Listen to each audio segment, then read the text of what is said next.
My 1992 Mustang GT will be coming out of retirement in 2020, running autocross events in Cam T. Long before the SCCA Cam class even existed, I built this car to do something it was never really designed to do: tackle twisty roads. Most of the mods on this car are from the 1990s. I did make some improvements to prep it for the 2016 Autocross season, but the competition in Cam gets tougher every year, so it needs a few more upgrades before it does battle in 2020. Before I start adding new parts, I want to quickly show you what's already been done to the car. It's kind of like looking through an old parts catalog you found in the attic. Fox body chassis are notorious for flexing. To keep the car from twisting into a pretzel, I installed Kenny Brown subframe connectors, a Steeda strut tower brace, an HPM 4-point K-member brace, and a JBA rear shock tower brace. This was the standard setup for stiffening your stallion's spine a quarter-century ago. When I finally got to attack the cones in this car, I could feel the benefits of the chassis bracing in every aspect of autocross: acceleration, turning, and braking. In order to get more power, I added a Kenny Bell ram air box with a K&N conical filter, a 73mm mass air kit, a 65mm BBK throttle body and spacer, a GT40 intake manifold with a phenolic spacer, Crane 1.7 roller rockers, BBK fuel rails, Auto Specialties underdrive pulleys, Ford Racing ceramic coated shorty headers, a Bassani X-pipe, Flowmaster American Thunder stainless steel catback exhaust, an MSD coil, and Taylor 409 race wires. These upgrades gave the car a little more grunt and much crisper throttle response, and the power is more linear throughout the RPM range. If you watched my budget autocross videos, these suspension mods will look familiar. I added adjustability with Takiko Illumina shocks and struts, and a Steeda adjustable rear sway bar.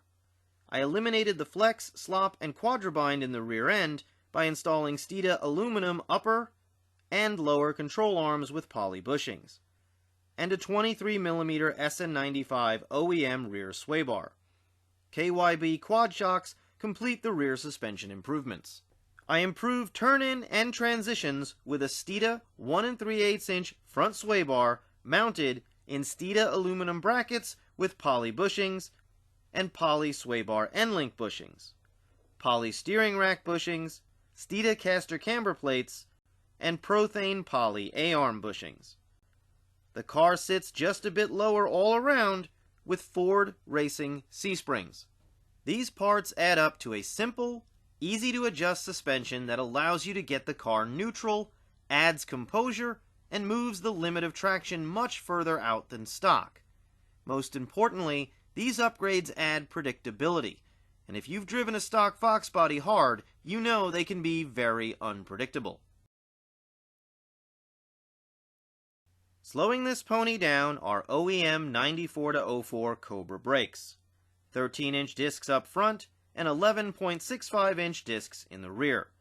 There are power stop, cross-drilled and slotted rotors, and Hawk HPS pads all around. I installed J&M stainless steel front and center brake lines, a 1993 Cobra Master cylinder, and an SSBC proportioning valve. Factory Fox body brakes aren't exactly confidence-inspiring on an autocross course. These brake mods were a huge improvement. More confident braking allowed me to drive deeper into elements and use the brakes less, which helped cut time off my runs. The AOD was replaced with a T5Z. The drivetrain was made stronger and more efficient with a Ram HDX clutch, Ford Racing aluminum driveshaft, and Ford Racing 355 rear gears in the 1998 Cobra rear end built by MPS Auto Salvage. The result was great power delivery with much less wheel spin off the line and much better acceleration. Fox body fenders don't allow for massive tires up front.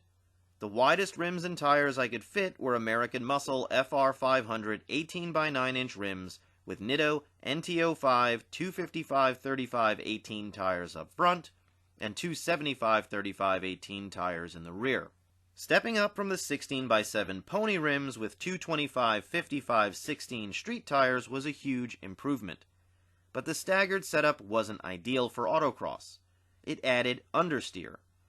But I could dial that understeer out with my struts, shocks, and Steeda adjustable rear sway bar. Not being able to rotate tires was the biggest issue. My first autocross run in this car was the culmination of a dream I'd had for over 2 decades. There's just something about the way a Fox body feels and sounds when you're throwing it around on course at the red line.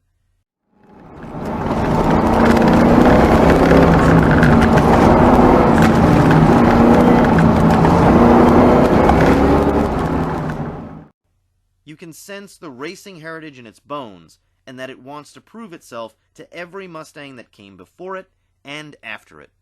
These mods solved a lot of the common Fox body flaws.